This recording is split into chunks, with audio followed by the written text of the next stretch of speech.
This is where I was on the 26th of November. I'd come to London as a journalist to report on an anti-Semitism rally. I was in this cafe, having a breakfast. When I left, I was confronted by the police, I was arrested, I was violently attacked, and I was pepper sprayed.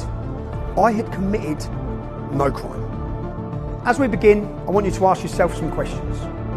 Do we have freedom of the press? Do we have freedom of assembly? And do we have freedom of speech? Or do we live in a totalitarian state?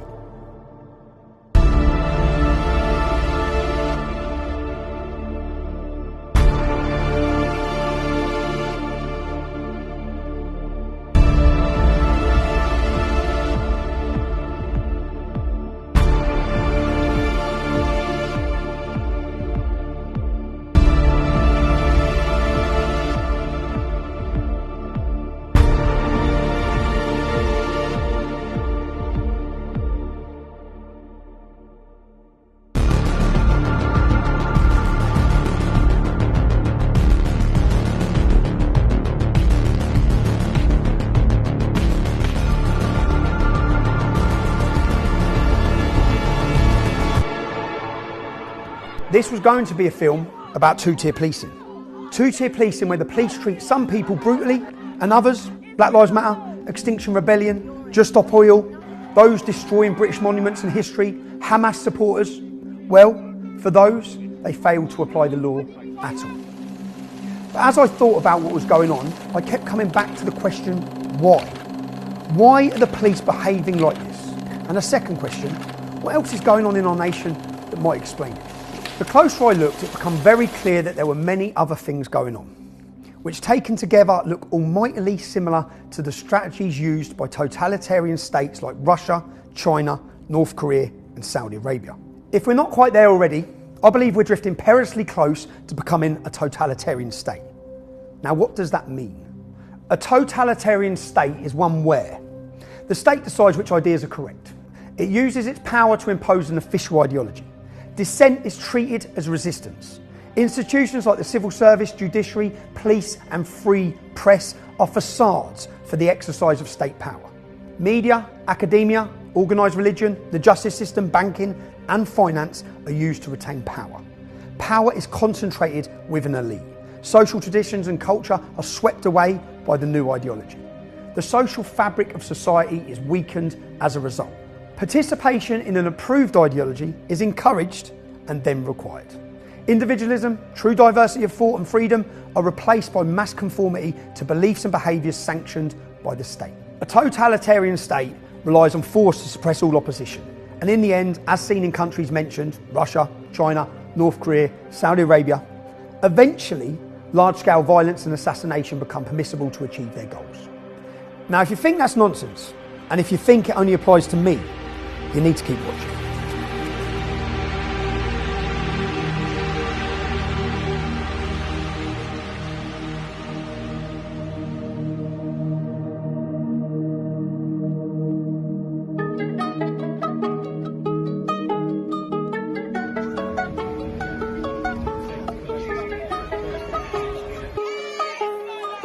They are protesters from the controversial Just Stop Oil group. Get out, mate, come on. How long are you going to stay here for? Thank you.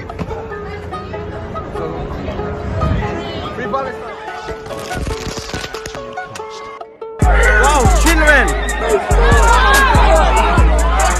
This is what you get when you're a football fan. And yet when they march down with hundreds of Palestinian flags, you won't say a word. If you stay, you're going to get arrested. Following us! You're following us! You are quite openly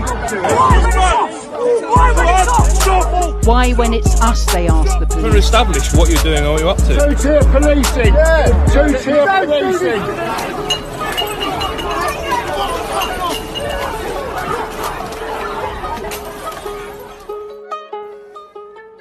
That's right, you can climb on monuments, you can vandalise them, you can block the streets while praying to Allah. You can glue yourself to the road and the police will protect you and bring you water. You can surround the police and they'll release their prisoner. But... Racist! Not in Palestine! You're not in Palestine. You're in England. They're racist. Yes, they are. Yeah. They have a right to protest. And I have a right to stand on my doorstep. It's my property. You can't shout I'm things renting. out. Yes, I can. No, you can't. The idea that calling a bunch of racists racist is in fact a criminal offence. Because the fact of the matter is, when you're shouting from the river to the sea, you are being racist. And when a gentleman stands on his own front doorstep and shouts out, "You are being racist," then what the police have to do is respect that. Women and children were raped. They were raped. See? That's what you're doing. Yeah? Force, right? That's what you're doing. Yes. You're not going to win this, mate. You need to stop. And you're not going to win this. It's my property. I live here. Right, they're outside my house. Doesn't matter. You're in a public space. This is my house. I live here. I pay rent. This is your home. They asked the gentleman to respect the demonstration. Well, the police are supposed to respect the counter demonstration, particularly when the counter demonstration consists of one person standing in their own doorway, posing a threat to nobody. But that's where we're at. The police are making political choices, political decisions. They're allowing one group to chant and scream whatever slogans they like, and then they arrest or threaten with arrest counter-protest. That can't be right, and it gives us another clue, yet again, of which side the police favour. I'm not getting involved. You're a police officer.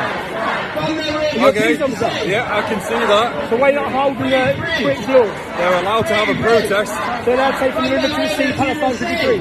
They're allowed to have a protest, yeah. Are they allowed to say that? As far as I'm aware, yes. Yeah, you've not been told that there's certain slogans that are anti-Semitic. Alright, I'm done with this conversation.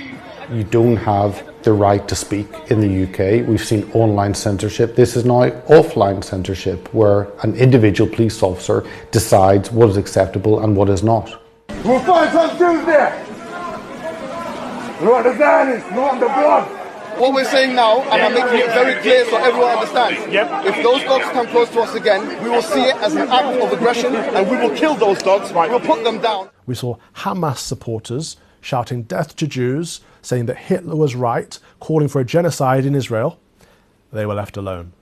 The mainstream media deemed it a peaceful protest. The police didn't touch them. Thousands of people take to the streets following the massacre of Jewish people, the single largest loss of Jewish life since the Holocaust, chanting for the erasure of Israel from the map.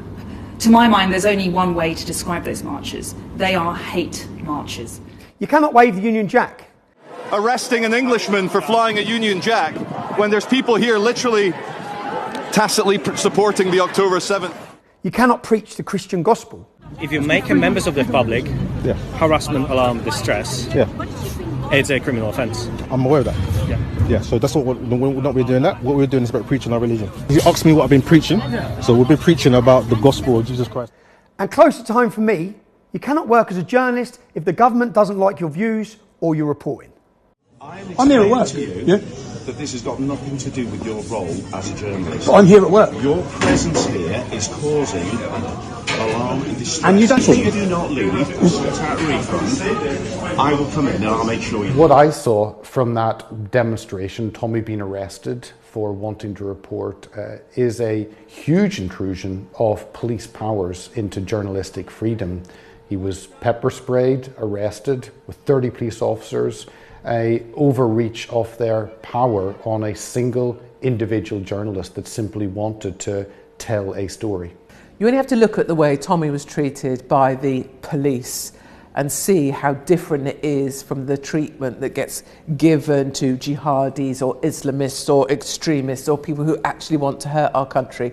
You want to hurt our country, hurt England, my home, you get treated with kid gloves. You want to stand up for our country, stand up for our culture, and you get battered to within an inch of your life, you get pepper sprayed in the face, and you get treated like you're scum.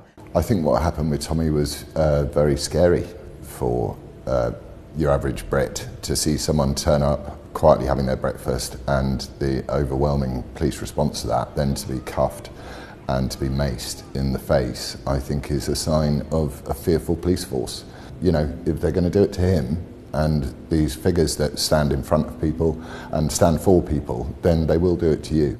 I think that there's a particular paradigm in place that renders some people on the inside and some people on the outside, and our lad Tommy is of course on the outside, and so he will get treated in ways that other people who may be equally or more divisive won't be treated, ever.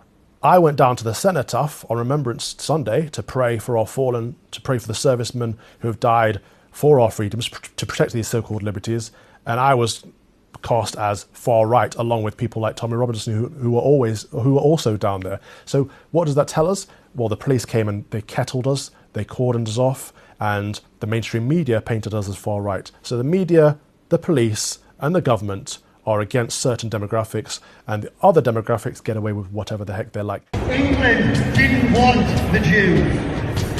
England didn't want Jewish people in their country. What are you guys up to? We're just putting up flags. Putting up flags. We encounter police more or less every single time. As we tell them, we're putting up the flags in solidarity with the Palestinian people. Let's think about flags and emblems for a minute. It seems absolutely fine if you want to walk down the street carrying a banner that says Free Palestine. But if you're raising and following and flying and celebrating a St. George's Cross, for instance, then even though it may be entirely legal, the police see you as being on the wrong side of history. They see you as being on the racist side of history. Again, that's so disrespectful of us as a nation. For the moment, anything racist or even close to racism is said. Hang on, let me finish. The moment anything gets anything close to that, alright, people are going to start getting arrested. You can hold it, you can wave it. It's just we don't stop causing any sort of issues with the barriers. Have your flags, just not on the barriers, that's it. And yet when they march down with hundreds of Palestinian flags, you won't say a word. One just went past banging out of the car, you didn't see fuck all, there's way more of them than there is of us.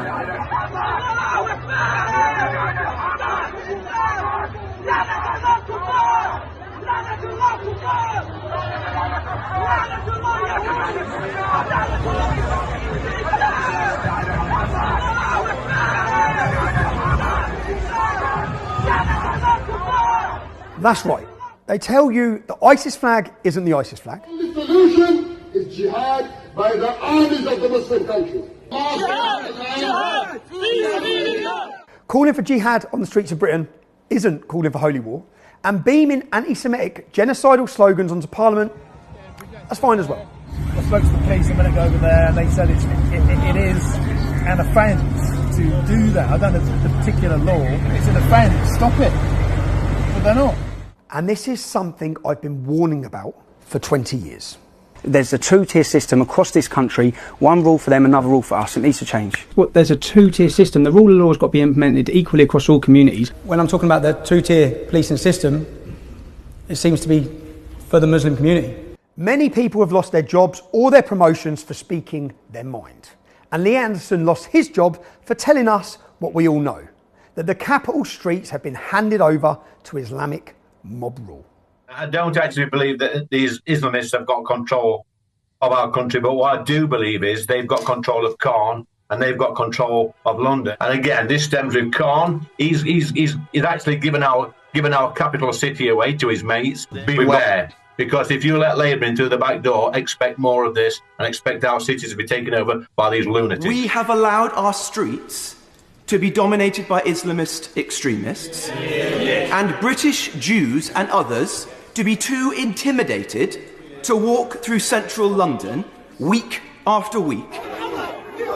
And now we're allowing Islamist extremists to intimidate British members of Parliament. This is wrong. It has to stop. Would my right honourable friend organise a debate on extremism and how we tackle this challenge, which is one of the central issues facing our generation? Again, this is nothing new. In 2011, an imam from the East London Mosque told the Metropolitan Police I was not allowed to march through Tower Hamlets on a charity walk for a dying child. The night before the walk, Scotland Yard warned me as I was not to enter Tower Hamlets.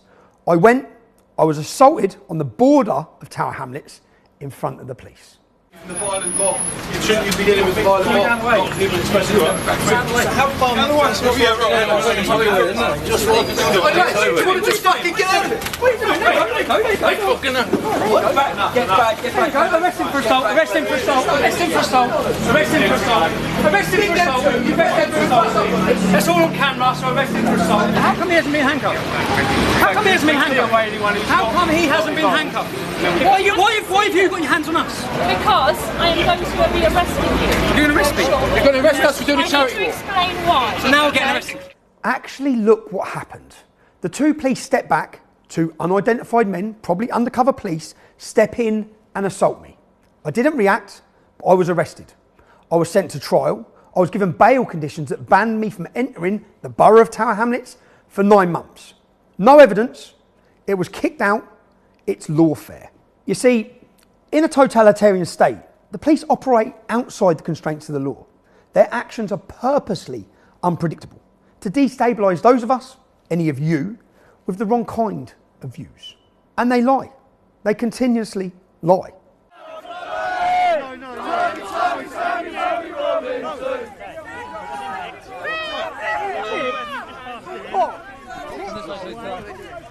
You're stitching him up! You're stitching him up! Take him away! The police said I was carrying an offensive weapon. They fabricate a reason to arrest me. They detain me, they take me to the police station. As soon as I'm there, they drop the case of an offensive weapon. Then they look for something else to arrest me on. Breaching coronavirus regulations. No joke. Again, no evidence. Kicked out. Lawfare. I think democracy can't function with two-tiered policing. I think a two-tiered justice system and a two-tiered policing system is a existential threat to democracy. Once that trust's broken down, it's extremely corrosive for community relations and leads to a lot of resentment, and it diminishes the law in itself. We need to look at a police officer and not have a clue where the political allegiance lies. Now, we can't do that when they adopt the symbols of certain political groups. When they put a rainbow epaulet on their shoulder, or when they turn a police car into a rainbow car. We know which side of the political divide they are on. When they take a soft approach to pro-Palestinian marching and a hard approach on those who protest it, we know which side of the political divide the police are on. And we need to have no idea which side the police are on. In any matter, it's the police's job to uphold the law. That is it.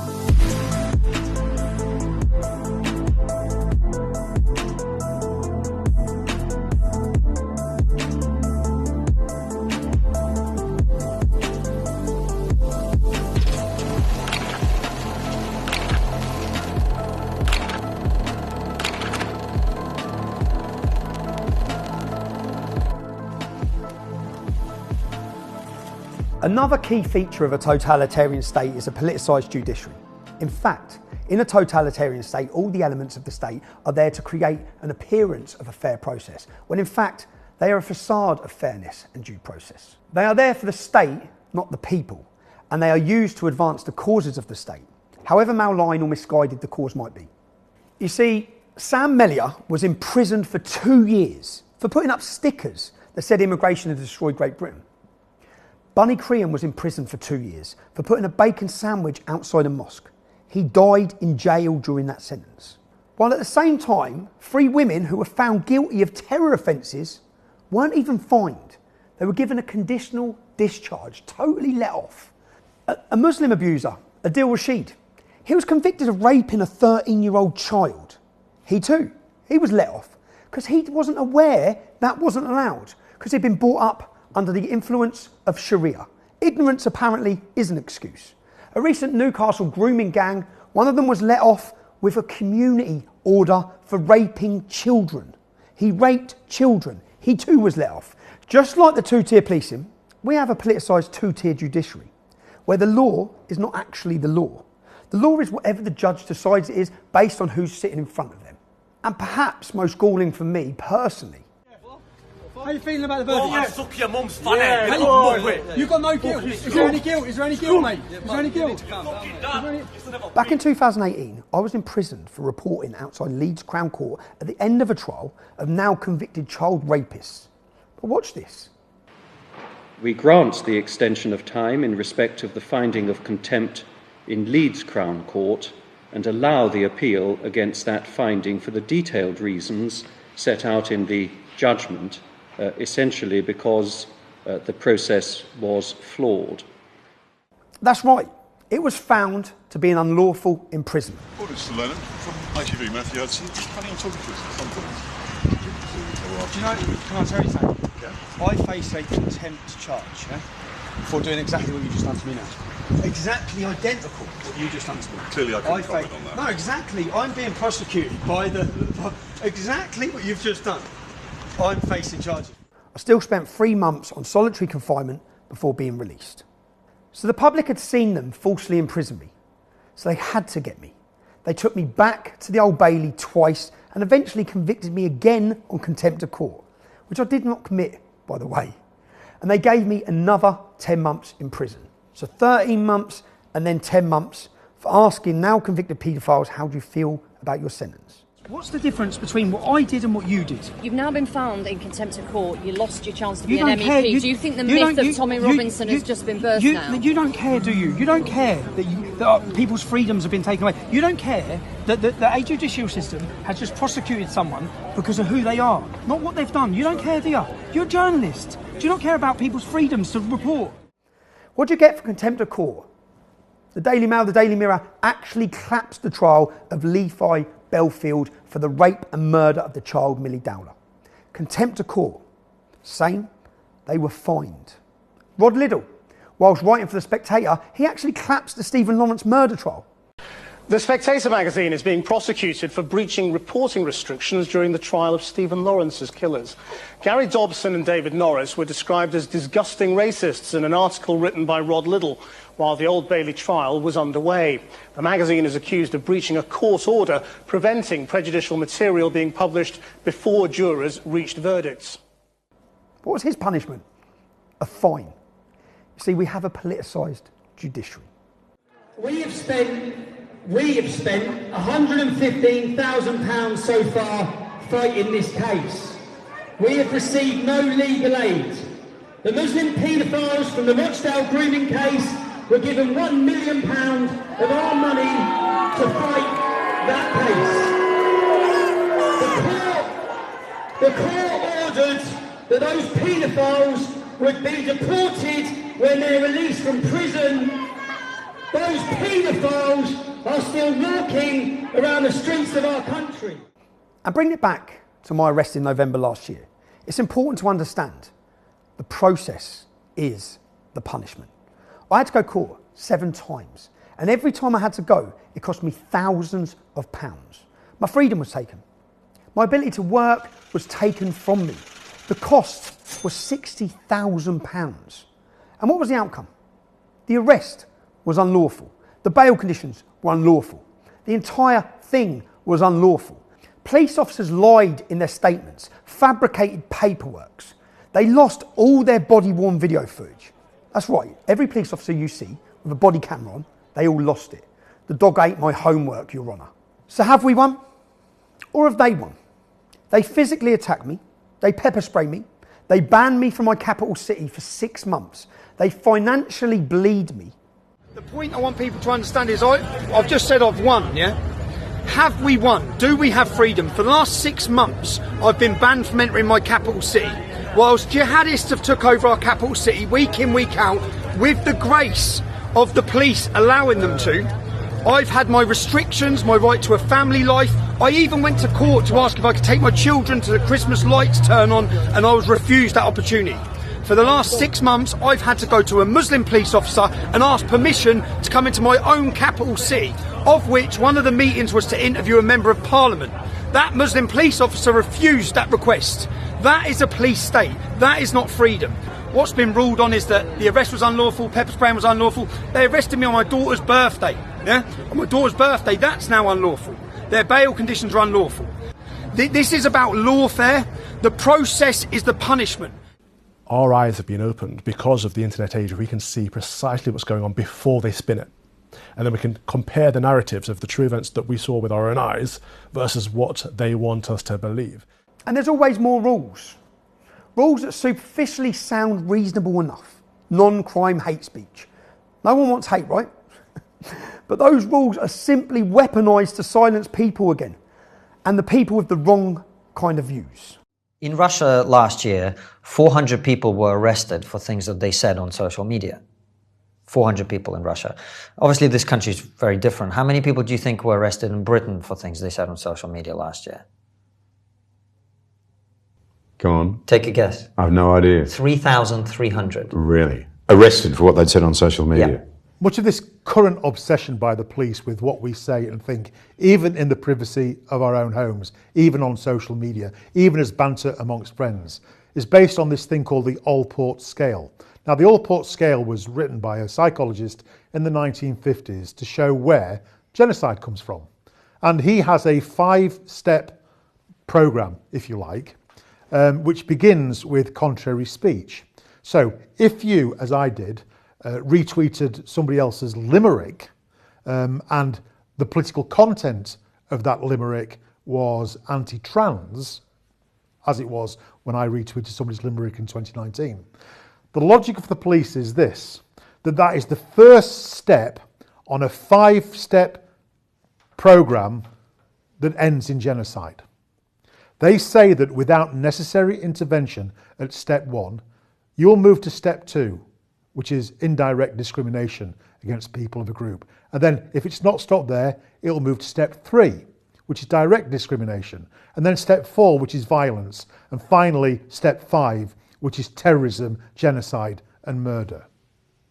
That's the police logic. And that's why they are so obsessed by what you think and say, even in the privacy of your own home. Of course, they can justify their actions, silencing people, by telling us they are protecting due process or protecting us from misinformation. But as Robert Kennedy says, there is no time in history when the people censoring speech were the good guys. And he points out, a government that has the capacity to silence its opponents has the power to commit any kind of atrocity. And when they want to, they just create more legislation, like the Online Safety Act brought into effect in October last year. It's always for our own good. The benevolent government protecting society from the extremists. That's how they sell it to you. So what is the future of journalism in the UK? And it's increased censorship. The Online Safety Bill censors online content. And with the police now being given free range to restrict any journalist at any moment, at any demonstration, I think this will curtail and stop the freedom of the press. But there are some problems here. The new online safety legislation, it can be weaponised by anyone. Literally anyone can claim they're alarmed or distressed and use the law to silence ideas they can't cope with. The drag queens, men who get sexually aroused by dressing up as a woman and reading to your primary school children. The Muslims who don't want Islam to be scrutinised by people who think Islam might not be such a great idea for Great Britain. Any woman who doesn't think a man can become a woman by just wishing it. And if you want to see how much distress you can cause Generation Z, by simply saying there's 2 genders.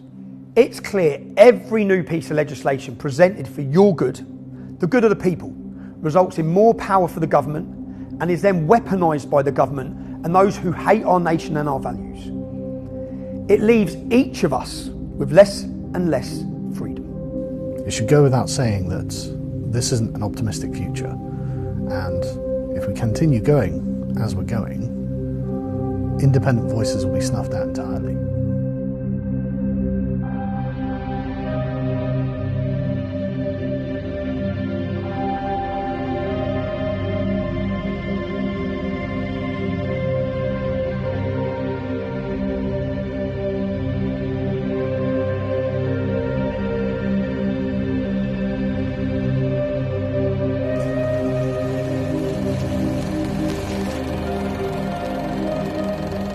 Another feature straight out of the communist totalitarian playbook is the use of security services. to spy on its own citizens. Russia's KGB, East Germany's Stasi, Romania's secure state, they were all at it, spying on their own citizens on an industrial scale. And rather close to home, before Elon Musk rescued Twitter, the Twitter files revealed how the oxymoronically named Democratic Party had staffed it with FBI agents with the power to read the private messages of whoever they wanted. Now, a journalist working with Twitter claims the FBI paid the social network money and at the same time pressured Twitter about its content. Meanwhile, Elon Musk's newest Twitter file showing how cozy the relationship was between the FBI and Twitter right before he took over. Journalist Matt Taibbi's thread showing that there were more than 150 emails. The FBI asks to remove 3 accounts. That gets forwarded to Twitter. Twitter immediately suspends the accounts. But more importantly, when there's a glitch and the accounts remain up, the FBI immediately writes back and says, "What's the deal? We just wrote to you. Why is it still up?" And do not think the security services intrusion isn't happening here in Great Britain. What are you doing? Show me who's in the back of your car. There's no one in the back of the car. So what are you doing then? We're not here, anything to do with you. What are you doing then? Well, what do you think we're doing? I think you're starting doing me. No. Who's yours work for? So what are you doing? And there is someone in the back. I know there's someone in the back. So what are you doing here? What do you think the press is? I don't know who you are. So what are you doing? Go on, tell me what you're doing. Can you tell me what you're doing here? Because essentially I've got threats against me. I know you. Yeah? So what are you doing here? If I turn it off, you can tell me what you're doing. We go here. Who's in the back of your car? No one's in the back. Who's in the back of your car? You're not going nowhere. You're not going nowhere. I'm not moving, bro. Let me see who's in the back of your car. Tell me what you're doing in my house. I want to know what you're doing, bro. That's all I want to know is what you're doing. I've got police officers sat with recording, in a recording van. In the back of this van is a recording station. I'm not standing, you're not going, bro. No, because what you're doing, I know what you're doing. I know what you're doing. I know what you're doing. They're sat in the back of their van. This is recording devices. The whole of this back thing, because he's just opened it up when I got him out, the whole of this back thing is recording where they're pointing there because what this is has been a setup. These police officers setting me up. That was 2 men, one wearing a wig, from the security services outside my house in a van with false plates on and full of listening equipment. Not investigating a crime, but listening to see if they could find one. When did any of us vote for this level of state intrusion?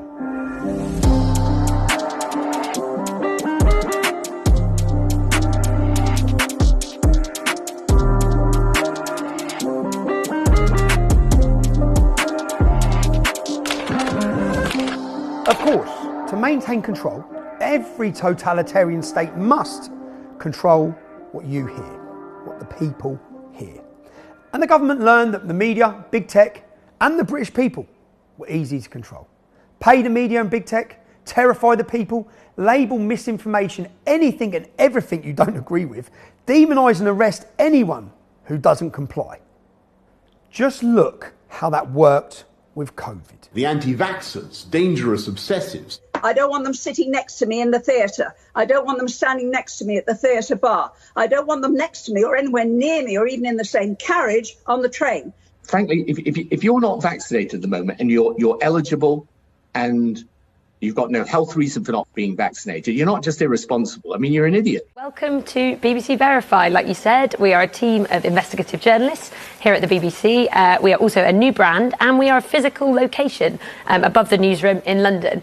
And the point of the team, as you said, is to verify video, to fact check, to counter disinformation and to analyse really complex stories so we can get to the truth of what's going on. And look what happens to independent journalists. The Voice of Wales reporting at a vaccine centre. We saw how the media were manipulating everything, and then we saw a gap in the market for truth, honest media. Yeah, for truth, which is quite mad. So that's why we thought, well, let's just form our own media. You know, let's be the media. People in Wales aren't getting the truth. We can give it to them. with yourselves, have you faced opposition to your journalism? Oh, yeah. From the police? What can you give me the worst example of this? Worst example would have to be Cwmbran, wouldn't it? It absolutely is Cwmbran. We went to report on, there was, when all the vaccine centres were, people were going to attempt to serve papers, we heard that this was going on. We went down to this one in Cwmbran. There was only 3 people there. We were separate from them. Yeah, and it was all calm. It was all nice. They went in, they were polite. They weren't aggressive at all. Nope. And it went on for about an hour. Yep. And then all of a sudden, a chief inspector turned up, Martin Smith, is it? And he turned up and inflamed it all, as he does. He knew we were there. We've got friends inside the cops who give us information, and ex-police officers. They said there's no way a chief inspector would have come down for 3 protesters. He's there for you, and that's what it was. He was absolutely there for us.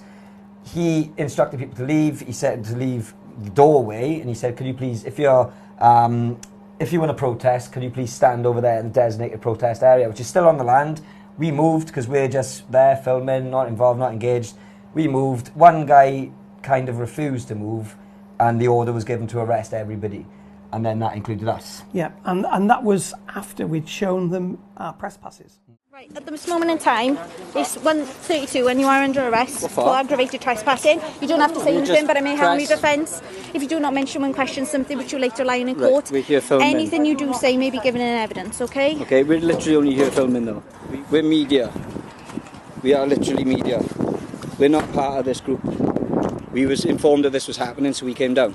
Right, okay. So the first charge that we had was aggravated trespass. Yep. That's what they said. And then in the middle of the night it was changed to fraud. Fraud, 2 counts of fraud. And that then gave them permission to break into our homes. They took your car, they took tripods, they took microphones. I don't know what a microphone... Everything you do, you work with? Everything we do, I work Correct. with. They let us go. Stan was my lift. We travelled up together. And I said, "Oh yeah, I'm just waiting for Stan." They said, "No, you're not waiting for Stan. Your conditions are you're not allowed to be anywhere near Stan." So people understand you're a double act. Yeah. Your journalism is a double act. Yeah. Your shows are a double act. You go everywhere together. Yeah. So you are the show. Yeah. Yeah? Okay. And they've given you bail conditions. You're not allowed near each other. But then they said, right, okay, well, if you want to go for coffee and something with Stan, you can, but you can't do Voice of Wales.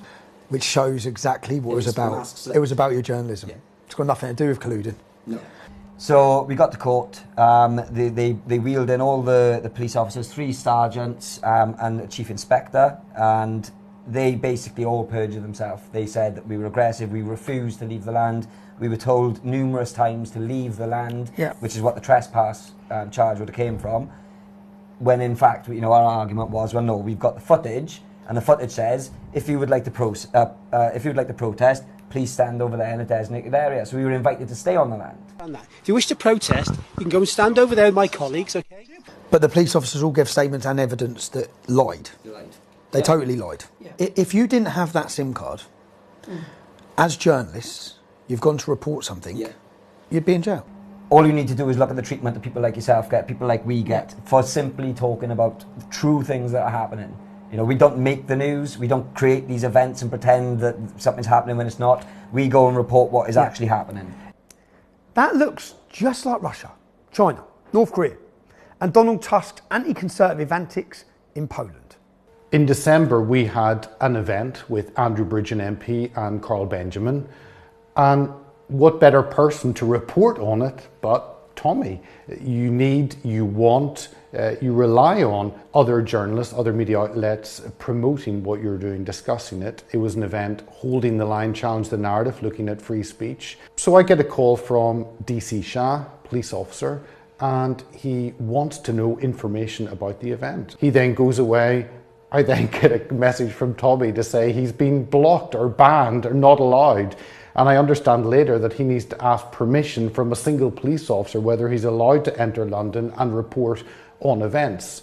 So it seems as though this individual police officer has absolute power to restrict Tommy as a journalist reporting on any event in London, and that power in the hands of a single individual should concern all of us.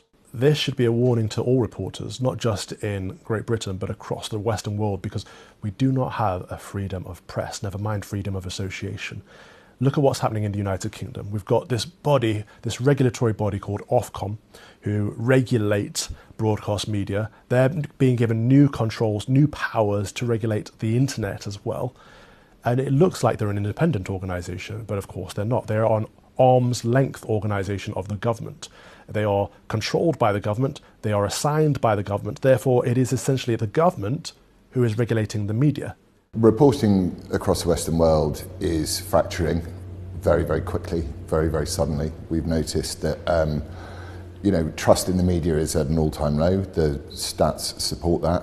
All the legacy media of losing their income because they've not got the viewers, they haven't got the readers, because they're seen by the public now of not reporting the news properly, but that just makes them more dependent on the support they're getting from big business and government. I've actually seen quite clearly the different type of treatment when it comes to someone like me when I'm reporting and when they see someone like Chris Mason from BBC News. Even the facial expressions, even the way the body language changes is telling. The press, as we know, is very, very controlled. The mainstream media is hugely controlled. Journalists I've known for many years, and I won't name them, but I mean, in Parliament, they won't talk to me anymore, and when they do, they will admit privately that if they printed my views on issues, they'd lose their jobs immediately, and it certainly wouldn't get covered. So we're not getting a balanced view of world events. We're getting a very biased view. That smacks of actually a totalitarian control where the state decides who is the news broadcasters and what the news is.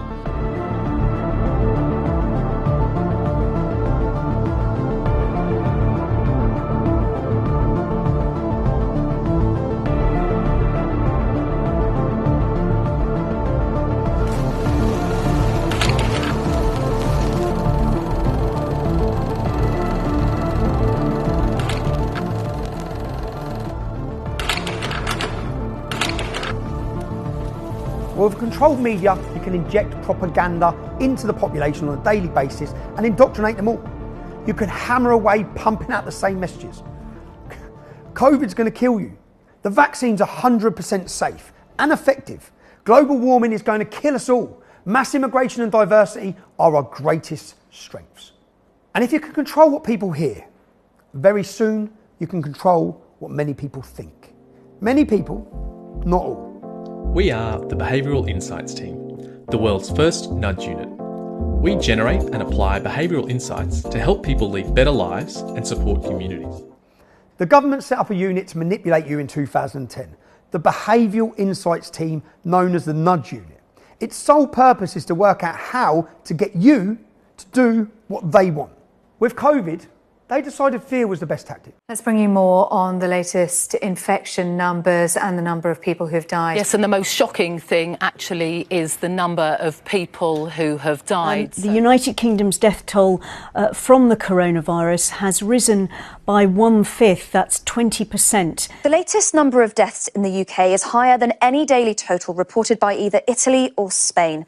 13,258 people are in hospital with coronavirus, and 28,734 people have died. They weaponised fear against you to terrify you, so they could get you to stay in your house, wear a mask, be in the bubble, take the shot, take the vaccine. Even though the data showed as early as May 2020, just 3 months in, that for the healthy people under 55, there was minimal risk, but they shut the country down anyway. I think we've been taken over by what's becoming a totalitarian state, which is based on very bad science, in fact false science, and there's a fraud behind a lot of it. And they said the vaccine was 100% safe and effective. Well, Mr. Speaker, let me first say that I believe COVID vaccines are indeed safe and effective. The vaccines have all been through and met the necessary safety and quality standards. I've just had a vaccine for COVID. Vaccines being rolled out in the UK are not just safe, but they make you safe. They're saving lives and protecting people. It's not just your own life you'll be saving, it's other people's lives too. Trust the science and get on with it. This is a safe and effective vaccine. Except it wasn't, was it? The media played along and only told one side of the story and shut down many respected scientists who did not agree with the approach and wanted to warn us about the possible COVID vaccine harm. But they didn't manage to silence everyone. But what is almost certainly, and if you allow me to say this, Laquesta, what my own research has found, and this is something that is probably a likely contributory factor, is that the COVID mRNA vaccines do carry a cardiovascular risk. And I've actually called for the suspension of this pending an inquiry because there's a lot of uncertainty at the moment about what's causing the excess deaths. Yeah, someone at the BBC booked Dr. Malhotra to talk about statins, but he was determined to let us know about the vaccine harms. The all-party parliamentary group on the pandemic response heard about the terrible effects of weaponising fear. Have a read of The State of Fear by Laura Dodsworth. And of course, they kept hammering away about the danger of the far right. That's from the Prime Minister, Rishi Sunak. He says this, I conclude rather unsurprisingly that there is a greater violent threat from the far right. Just would like to pick up on that point because MI5, 67% of terror attacks on their books since 2018 are Islamist attacks. 3/4 of all MI5 cases are from Islamists. The Batley Grammar School protest, that wasn't the far right. The anti-Semitism boom we've seen in Britain since October 7th, that wasn't the far right. David Amos was murdered, not by somebody from the far right. Mike Freer forced out of politics by an arson attack, that wasn't the far right. Just Stop Oil, presumably, they're not the far right. Fear again. Every announcement they make, the far right gets a special mention. Where are this far right? You know, the real fascists. Because by the government's own security services, they tell them that 90% of the people on the terror watch list, 90% are followers of Islam. That's 40,000 potential terrorists they would know about. Not to mention the ones they don't know about. Are you scared? You have No, I'm not scared. Inshallah, and all the undocumented illegal immigrants that they have no idea where they are because they've done a runner. The government has lost them. They have no idea how many of them are criminals, terrorists. We never hear about that. In 1943, the following directive was issued from party headquarters to all communists in the United States. It read, when certain obstructionists become too irritating, label them after suitable build-ups as fascist or Nazi or anti-Semitic, and use the prestige of anti-fascist and tolerance organizations to discredit them. In the public mind, constantly associate those who oppose us with those names which already have a bad smell. The association will, after enough repetition, become fact in the public mind. That's right. These tactics are nothing new. Of course, our leaders are frightened and clueless. They don't know what to do about the real threat of Islam. We believe that life begins at death. We don't care about death. We love death. And they don't know what to do about the threat of left-wing extremist ideologies. Well, some of them don't know what to do, and there's others elected that actually believe in these extremist destructive ideologies. And some of them want you to actually believe that taxing us more is really going to save the planet, regardless of what China and India are doing with fossil fuels. We've cut CO2 by 44% on 1990 levels in this country. Of course, not everyone is susceptible to this indoctrination. So more pressure is needed. If we continue down this path, we will enter a form of tyranny where certain views, certain opinions, certain people are deemed acceptable where others are not, based on what? It seems very arbitrary. That, to me, is terrifying.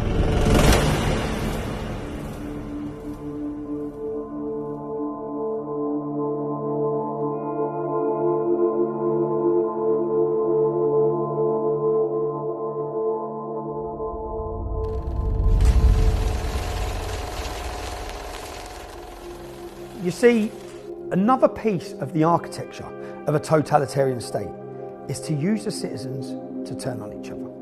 After years of increasing social isolation, people retreat into the online world, building echo chambers, polarised, angry, faceless discourse.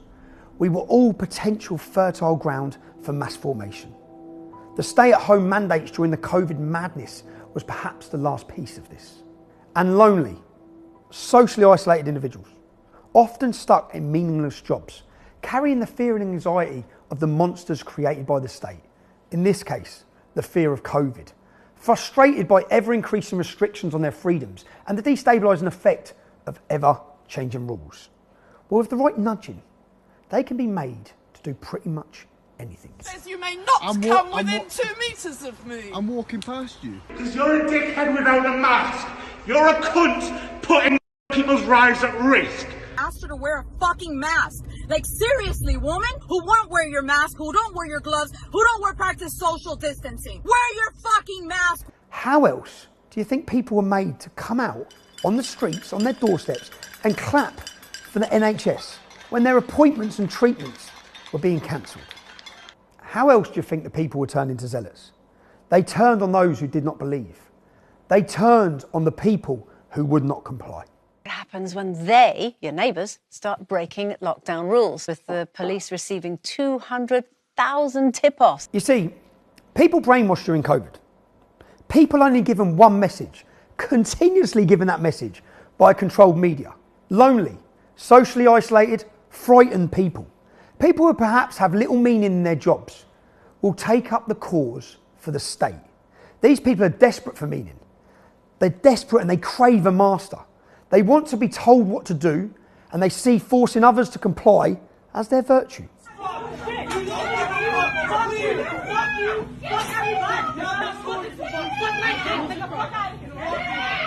These zealots get a meaning from their righteous cause. They become part of a group.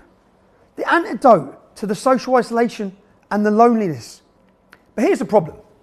Just as the state manipulates increasingly lonely, socially isolated, anxious and frustrated people, with social media, others can do that too. Sometimes the government let it run. Extinction Rebellion, Just Stop Oil. Why do they let it run? Because it's broadly in the direction they want things to go. And sometimes they let it run because they're frightened to confront it, like the Black Lives Matter marches or the transgender movement, even though they know it's nonsense, it's dangerous. And sometimes they let it run for decades, as with Islam, incompatible with Western liberal democracy, because they're too frightened and too clueless to confront it.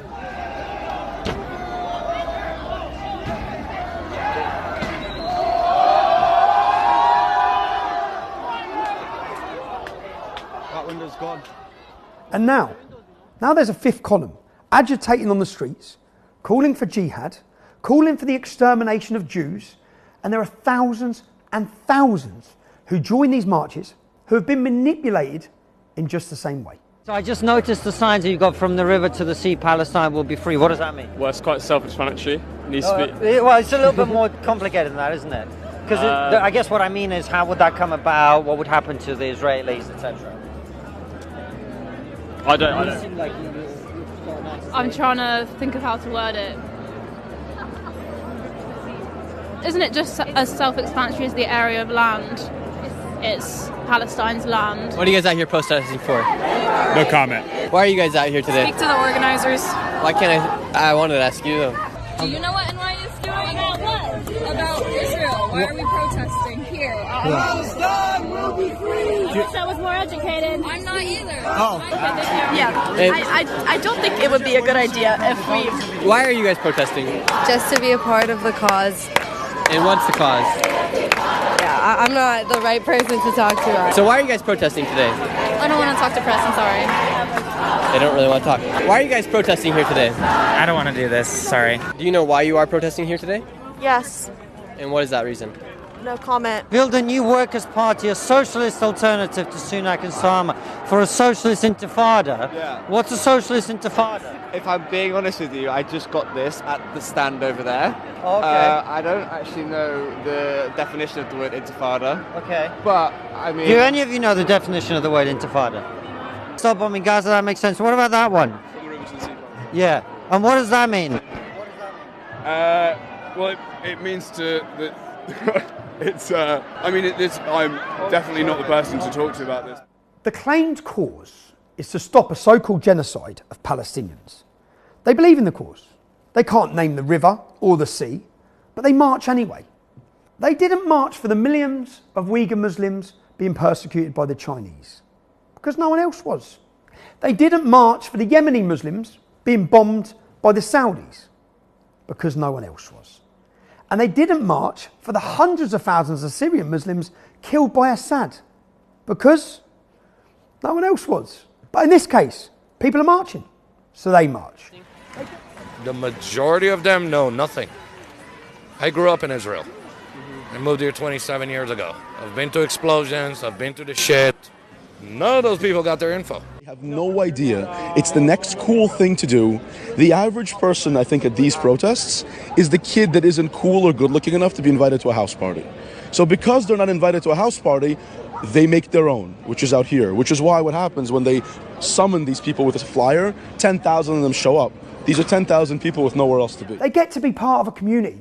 They find meaning where they had none. In their outrage and indignation, they get to feel good about themselves. There are many causes where this mass formation happens. Me Too, pro-abortion, so-called vaccines, free Palestine, transgenderism. Sometimes people jump on board because they believe in it. It gives them meaning and community and makes them feel better about themselves. Others, they jump on board out of fear of what may happen if they don't. And our so-called leaders, they're frightened to confront the threat of Islam. And they're too frightened to even talk or confront the threat of the far left. But don't worry, guys, don't worry. They've just changed the definition of extremism. That'll work, that'll beat it.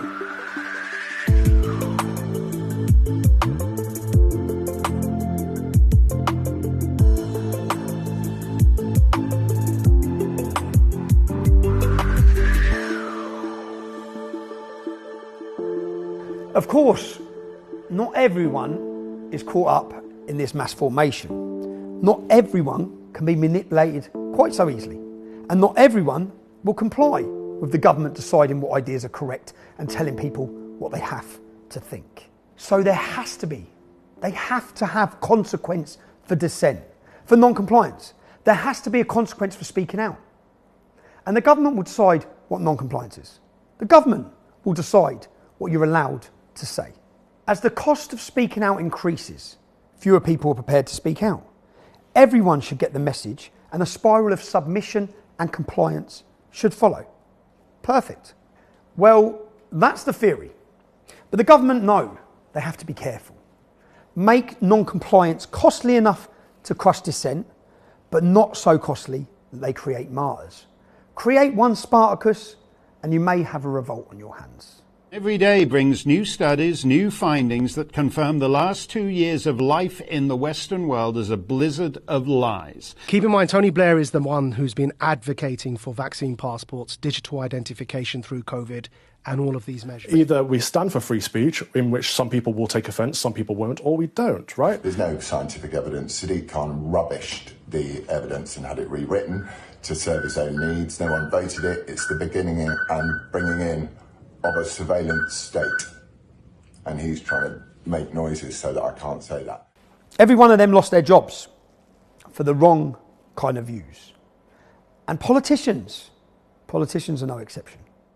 Will the Prime Minister instruct the Department of Education to order schools to stop indoctrinating our children and to concentrate on their duty of care to protect them? Suella Braverman, Lee Anderson, Andrew Bridgen, they all lost their jobs for challenging the approved government narrative. You may not actually care about the people you've just seen, but it's not actually about them. This targeted persecution, it could land on your doorstep at any time. I'm in Wales in a village called Furness. I'm at the Stradey Park Hotel, where last summer in 2023, the Home Office made a decision to house 300 male, unvetted migrants in a village with a population of 400 people. There were concerns from the local population. They decided to come out and protest about it.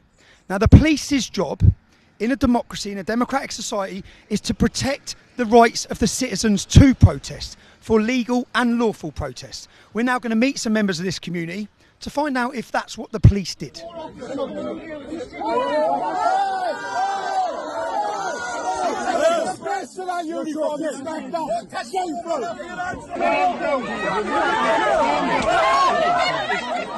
My name's Paul Price. I live in Llanelli in West Wales. The last time I did vote, I voted Labour. I'm Helen Thomas and I'm 52 years of age. I live in Furness, Llanelli. I used to vote for Labour. My name is Joel Fuller. I was born in Furness, Llanelli. I'm 77 years of age. and last time I voted was for Conservative. My name is Peter May. I'm 57 this year. I'm from Port Hennett in Swansea, and I voted Conservative. My name is Mark Sheehan. I was formerly a Royal Marine. I've been a police officer. I live in Belleville, very close by, 60 years old, and last election I voted for Boris Johnson, Conservative. Our local 4-star hotel was going to be turned into a migrant hostel, housing 230 people in 77 bedrooms. And what was your concern with that? Safety. The strain on NHS, the strain on all our services, because we have no facilities, we've got no A&E. Our hospital is only a minor injury unit. Okay. And the worry for safety of my children and children in the area. They're mostly undocumented males that are arriving here by dinghy from France. Why are they arriving here undocumented? Why aren't they going through the proper channels? That rings alarm bells in my head. And looking at Ireland's a little taster of what's potentially going to come here, and Ireland's in trouble. It was a really peaceful protest People until singing the police. Songs. Yeah. And it was like the whole community's just come together. There was a massive feeling of love. It was great. It was really nice until that day. There was no trouble at that hotel. No policeman was ever punched in the face, kicked, spat at, and yet they behaved all the time as though we were terrorists almost. It was just crazy. My daughter got pushed to the ground. How old was your daughter? My daughter was 9 at the time. So I didn't know where my daughter was at this point either, and I was just shouting, like, where's my daughter, and trying to get to my daughter.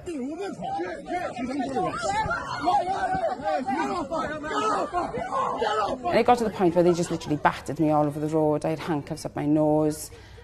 He punched me with a left hook at the back of my head. There's footage of it. In front of him, and your daughter's present? My 9-year-old daughter saw all of this. As an ex-police officer, what's the police's job when a protest is going on? Well, as the police keep on saying, to facilitate a peaceful protest. But really, they were there in this protest to crush the protest. Never been in trouble, lived your whole life. Now you've gone to a protest and here you are in the police cell. I still hear that echo of the cell door. Yeah. So you're 77 and you're under arrest. How's that? And also as well, they arrested me. 8 police came to my house to arrest me in a riot van. So you're at home at the time, so this is not at the demonstration. So you've been protesting and the police have come to your house to arrest you. Yeah. 8 police officers. Yeah. In a marked riot van. Yeah. Have you ever been arrested like that before? No. No, have you ever been arrested before? No, never been in trouble before. I was assured by the chief inspector before I got into that car that I would be home by the morning, and I wasn't. 21 hours they kept me in there. My wife is a barrister and I'm legally trained as well, and there were all these people who had been arrested and then they were given, I think, similar to you, given bail conditions to prevent them protesting at all, protesting, going anywhere within, not even allowed to protest online. Yeah, not even allowed to talk about it. Not even allowed to talk about it. Not to engage in any protest. Yeah. Related activity relating to the Stradley Park Hotel, either in person or online. Yeah, I couldn't go on any social media, messaging anybody, nothing. So you couldn't talk, or you couldn't even post your opinion on social media? No. So not to go within 100 metres of Stradley Park Hotel? Yeah. Not to engage in any protest activities? Not to publish any information or data online? They took away your ability to even discuss this topic. How did the media report this? They put all the details about me being arrested, my name, my address, my age, but they've never once said everything was dropped. So they kept you under these conditions, which limited your ability to use the internet, or to talk about this issue, or to protest, or to walk your dogs down the end of your road. I had no freedom, did I? So you didn't do nothing wrong, you were convicted of nothing, you're actually proven that you shouldn't have been arrested, and your work sacked you. Yeah. Somewhere you've been for 14 years. It's no longer a free country. It's not. The free speech is finished. I've lost all respect for the police. It makes me feel angry towards the police. We are the general public, and if you are saying things that they don't like, they come for you. There's a political ideology in the policing that's totally different when I was there. It's opened my eyes, and I will never look back, I still would do it today. I would still go there and protest for my rights, for my children's rights, for my safety.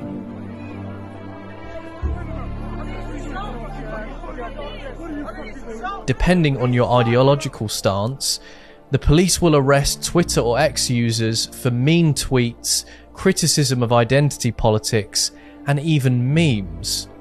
If you're consistent and hold dear that this country was built on the foundation of the battle of ideas, when this is diminished, where you sit politically becomes obsolete. Freedom of movement, freedom of speech, I'm not sure we have those anymore in this country. Certainly not to the extent that people think we have, and certainly those freedoms, rights are under threat as they've never been before.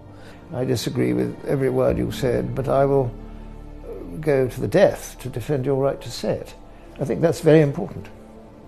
And I think we want to remember it, and I think we want to live it. You see, allowing people to speak freely runs the risk that government policies will be scrutinised and criticised. And it also runs the risk that government's intent and their incompetence will be exposed. In my High Court ruling of 2020, Mr. Justice Knowles gave the starkest warning about the current state of policing. He said, in this country, we have never had a Stasi, a Cheka or a Gestapo. I think that what Mr. Justice Knowles saw was a trajectory. I think that he saw that without intervention, without activism, without political change, that we were heading toward a police force which was a political police force that would judge people not based upon whether they had or had not committed a criminal offence, but would go up against people because they held the wrong political views. I've now got 2 police officers and a mental health nurse coming to see me because I went to the church and spoke to my local priest about what happened to the bishop in Australia and said, are we Christians supposed to take a stand? I'm not calling for violence or anything like that, never once said it because there's no allegation. Now look again. Just for the benefit of everyone that's going to see this is discrimination against Christians right now. Because if I was Islamic and I said anything along them lines, you wouldn't care. You allow hate preachers in this country to preach the killing of homosexuals and that, and now you're on my door because I said Christians need to take a stand. I don't call them for violence. I'm just calling to take a stand. Why do you think that you would be treated differently? Because I've got a mental health nurse and 2 PCs, not PCSOs, come to my house, that's why. The modus operandi of the state is clear. First, they ridicule you, demonise, ostracise you. Then they deplatform you, they debank you. Then they use lawfare. They use lawfare to persecute you with the law. Then they change the law. Just to try and get you, they literally change the law. And as with my arrest last November, then they just ignore the law. They lie. They fabricate charges and impose bail conditions to restrict where you can go, what you can do, who you can talk to. And for all of this, of course, they bankrupt you. They target you financially. But there is nothing more dangerous than a person who has nothing left to lose. I mean, once the establishment move against you, their reach is absolutely immense. Life starts getting very difficult once you go against the narrative. Sir, why have you been arrested? Because I'm writing down Hamas is terrorist organization. That's it. What did it say on your sign? What did it say on your sign? Hamas is terrorist. When they attack me, when they assault me, I never assault back, never. You never react. In the video, you get violently attacked. Yeah, never react. You've always got your hands up. Yeah. Have the police been there when at times that you've been attacked? Many times. Always. Police is there. When they come, they see, they still attacking me. They still assaulted me. They saying, yeah, you should live here. When you want to come back again, we arrested you. They give you a dispersal order. Exactly. In UK law, terrorist... The Terrorism Act 2000, when someone shows support for a terrorist organisation. Exactly. Someone, when showing that supporting the terrorist organisation, going to be 14-year prison. Yeah. They show. What they do? Harassing me and pushing me back, you know? When the police are there and people are violently attacking you, have the police arrested any of those people at the time? Never. They never reacted them. In this video, 2 people are attacking you from the front. One, your leg, yeah? Yeah. One of them has smashed you. Yeah. So you're standing there, and from behind, he's hit you with a weapon, yeah? Wood. From back. From behind. So from behind your Yeah. leg. And obviously, look, this is a serious cut. Your leg's been cut open. When the police have turned up and this is happening, what were the police's actions to the men that were attacking you? Nothing. They violently attack you, and the police then attack you. And especially when I de-arrested, I saw the guy which is attacking me. I told to police, the officer, I told him, he assaulted me. I saw him. Yeah. He assaulted me. And there's now evidence. He laughed. He laughed and go. They should be supporting law. They should be, enforcing law. Enforcing law, yeah. But they're not. They're not. Right now, the UK and British people and the British police officer, they know. They kill our free speech. Do you believe, with what you've experienced in Iran and what you're now seeing in London, do you believe there will be an attempted revolution? Too many Iranian people in Iran saying that. Saying it's the same. That's going to be happen when the British people are staying silent. Yeah, okay. And is this partly why you're speaking out? Exactly. It's my future. It's our future.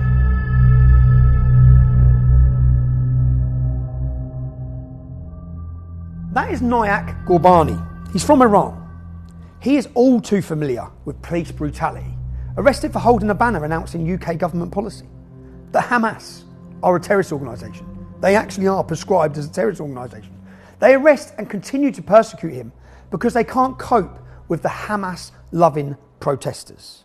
Rather than deal with the problem, they arrest and prosecute the people highlighting the problem. Enoch Powell said over half a century ago, above all, people are disposed to mistake predicting troubles for causing troubles and even for desiring troubles. If only they love to think. If only people wouldn't talk about it, it probably wouldn't happen. So rather than deal with the people causing the trouble, what he's saying is they deal with the people talking about the trouble.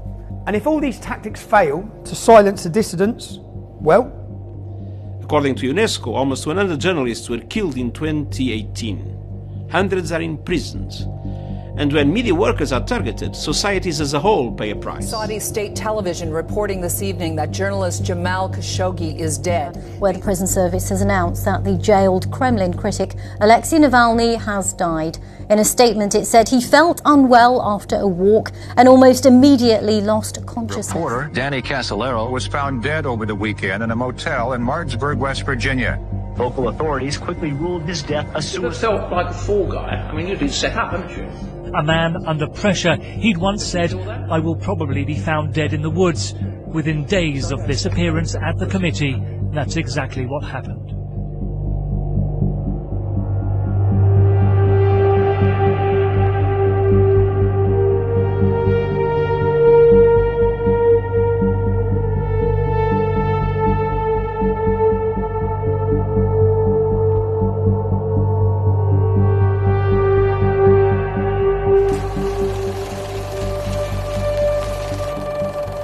Now, luckily, not every dissident gets assassinated, but we are all to be re-educated.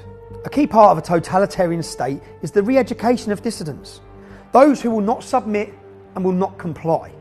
You have to be sent to diversity training. You've been taught about your white privilege. You might have been given unconscious bias training to teach you about the prejudice you didn't even know you held. This online presenter-led training course is the perfect introduction to equality and diversity in the workplace for both employees and employers to help them work towards legal compliance. It covers the protected characteristics, the different types of discrimination, stereotyping, allyship, positive action, and it explores equality, diversity, equity, and inclusion. You all know, whether you're in education or work, you can't speak freely. And if you do speak freely, If you do voice the wrong views, you'll find out pretty quickly you've got a problem. So, how long have we got until people who resisted mandated medical treatments, people who want an end to mass immigration, people who believe only a woman can give birth, and everyone with a penis is a bloke? How long till you have your freedom taken and you're sent for re-education, just like the Uyghur Muslims, until you repent and you comply? Right now, there are over 3 million people in concentration camps in East Turkestan. The government will say that those numbers are exaggerated, that they are re-educating Muslim terrorists and political dissidents. But it is a lie. There are ideas that are right, and the state decides exactly what those ideas are. Anything else is viewed as dissent, and dissent must be crushed. We are going to get to a point where more ordinary people who right now, they're complacent and they're busy with their own lives, they're going to see what's going to happen, and at that point it's going to be potentially too late. The reason we're actually criticizing the establishment is because we want them to be better. We're not anarchists. We want to prevent any sort of upcoming civil war, but at that point it might be too late. And as Winston Churchill said, the truth, you can deride it, you can criticize it, you can ridicule it, but at the end of the day it's still there, and it is the truth.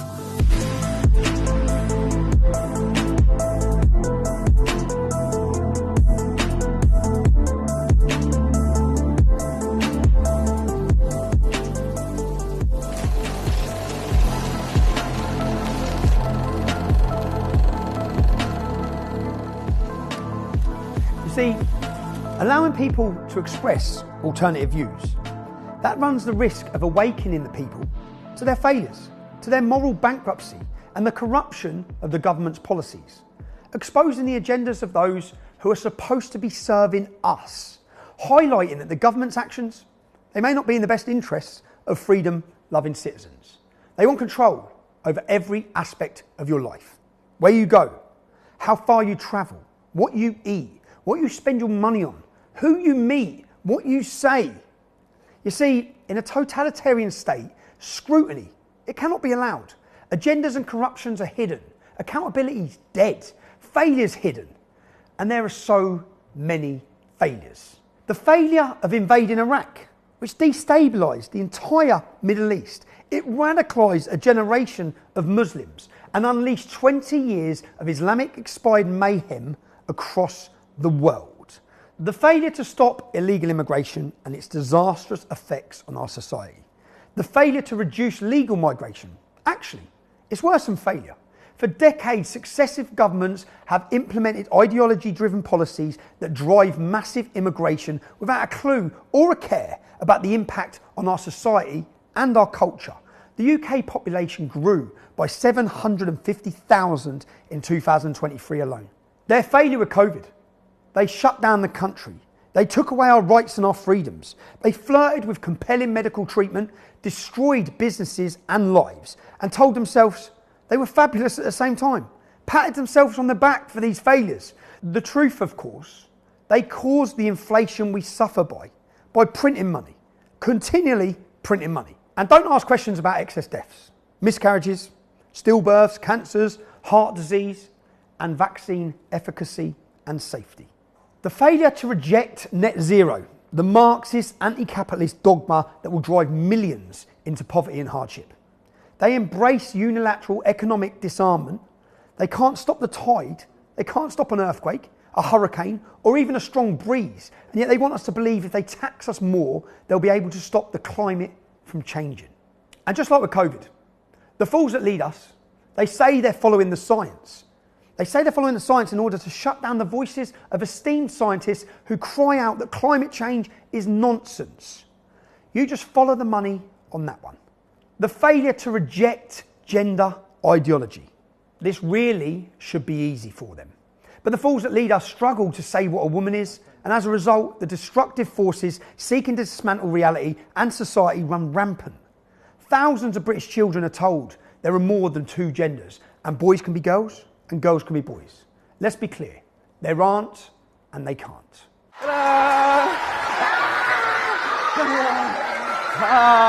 Well, it's the report that's rocked Britain. It's called Asleep at the Wheel. And it's found that children are being seriously compromised over the spread of trans ideology in schools. Now, among the findings were that at least 28% of secondary schools do not have single-sex toilets, and some 60% of students are allowed to participate in whatever sport they like, regardless of whether they match that gender. Only 39 out of 154 schools replied to researchers that they would inform parents if a child said they wanted to change their gender. Some 87 schools said they would tell the parents. And today, as part of the World Book Day celebrations, we've been hosting sessions from Drag Queen Storytime. If you want to wear an item of clothing and it makes you happy, please do it. It's just one person in one outfit, and you just got to learn to love everybody. If you want to change a culture, if you want to destroy a culture, then the place to start is teacher training. And when you think of it, to permeate the whole curriculum with issues of gender, race and class, it does exactly that. Drag queen, go. Shimmy, shimmy, shimmy. Mass psychosis and gender dysphoria destroys so many vulnerable children's lives. With failure to achieve peace, they squandered the opportunity for peace that came from the collapse of the Soviet Union. They reduce the geopolitical discourse to a Punch and Judy show. They want us to believe Putin is entirely evil and the West is Santa Claus. But people know about their broken promises, letting ex-Soviet nations join NATO and join the European Union. People know the CIA caused the Maidan revolution to get rid of the pro-Russian leader of Ukraine. People know about the West's biological warfare laboratories across Ukraine. I'm not on Putin's side, but our leaders orchestrate conflict and take us towards war. So why is the government implementing a totalitarian state? Because they're terrified of their failures being exposed.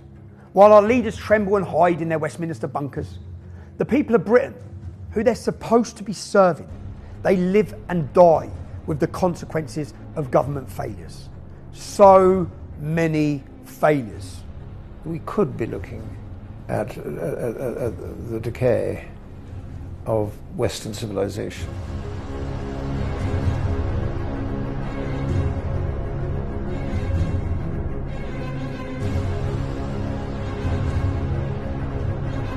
So, to the leaders of our nation, the people elected to serve us, the people, your lust for power and your moral cowardice created this mess.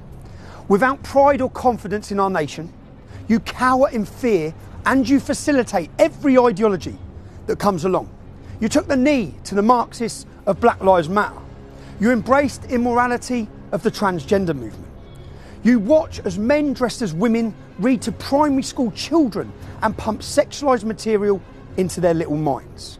You drank the Kool-Aid on climate change when Nobel Prize winning scientists say it's bullshit. And you cower like cowards before Islam. These ideologies seek to tear down our society, our culture and our heritage. You are paralysed with fear, or you join them out of the fear of what might happen if you don't. What have you done to foster equality under the law, democracy and liberty? What have you done to protect our precious cultural inheritance of which you are the custodians? What have you done to protect our borders? What have you done to protect our daughters from 50 years of rape and torture at the hands of Islamic gangs?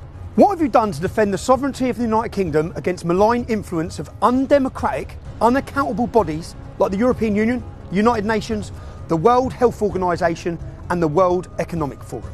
What have you done to protect the rights of those who actually oppose you? What have you done to stand with the people of Britain for common sense? What have you done for our economy? You set fire to the house, now you want credit for trying to put out that fire. What have you done to educate our children? You've poisoned their minds with evil nonsense. You have done nothing at all. In your lust for power, you seek to take our freedoms. And in your moral cowardice, you failed to speak out and stand against the evil ideologies that want to wreak havoc on our beautiful country. You underestimate the human spirit. We are a free people. You cannot take that freedom away. We will fight you to preserve it, and our love for freedom will always conquer your lust for power. Your tyranny will fail. And as for the rest of us, the people of Great Britain, we are perilously close to becoming a totalitarian state. We already have two-tier policing, a politicised judiciary and controlled media. They take money to push narratives. Resistance to the narrative is costly, and the more costly it becomes, the fewer people will speak out. And despite the appearance of a liberal society, our democracies, our cultural inheritance, our real equality and democracy, and our liberty, they are crumbling before our eyes. If Western governments learned anything in recent years, they've learned that fear is an effective tool of control. And many people appear willing to give up their freedoms for a promise of safety, or even just a little extra convenience. And by the way, the totalitarian state will try and displace all previous traditions, and it will try to redefine reality itself. This totalitarianism demands we all embrace a set of so-called progressive beliefs, which are in fact incompatible with reality. Let's just take one example, that there's a massive threat from the so-called far right, when the reality is 90% of the people on the terrorist watch list are followers of Islam. Or mass immigration and multiculturalism is a great idea. Or there's over 100 genders because we say there are. And what will come next? Sex with little children is just another form of sexual expression? It will not be long before denouncing paedophilia is demonised, as was the Marxist-Leninist dogma of the early 20th century. Lonely, hopeless, angry people who have given up on our leaders, and who can blame them? And desperate for a purpose, a promise of something better, a place to belong. They are desperate, if you like, for a new religion. Today, the new religion may appeal to people's desire for a just society, a society that liberates victims of historical oppression. It may appeal to people's fear of global warming, their desire to save the planet for humanity. The pretext is always altruistic, care and concern. But the reality requires demonising individuals who dissent and persecuting out-of-favour groups. In reality, concern for the oppressed or for humanity is lost under a wave of hate for tradition and anyone who challenges the so-called progressive dogma of the day.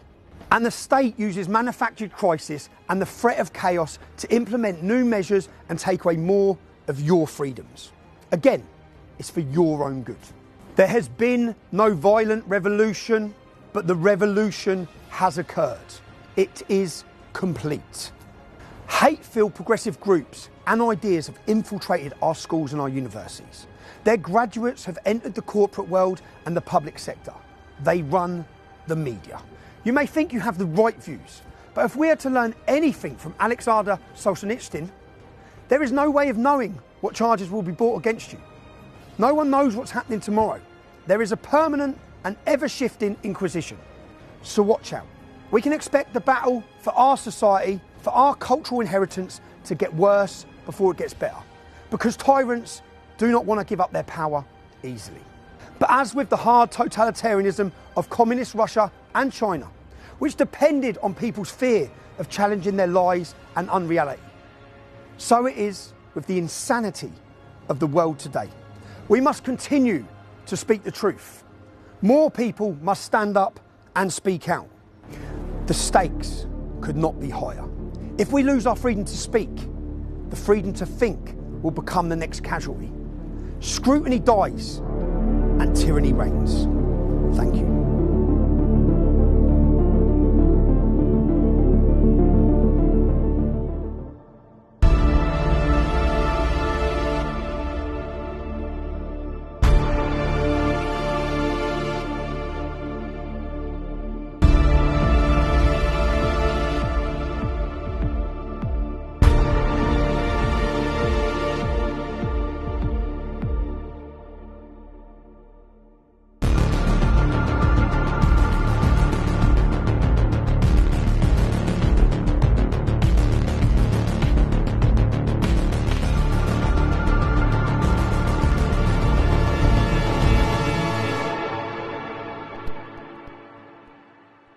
To restore faith in the British public, the head must be removed from the snake. Let's start with getting the resignation of Mark Rowley. If you're angered and frustrated by what you've seen, please go to resignmarkrowley.com. We will hand this petition in our thousands at our next event on July the 27th in London.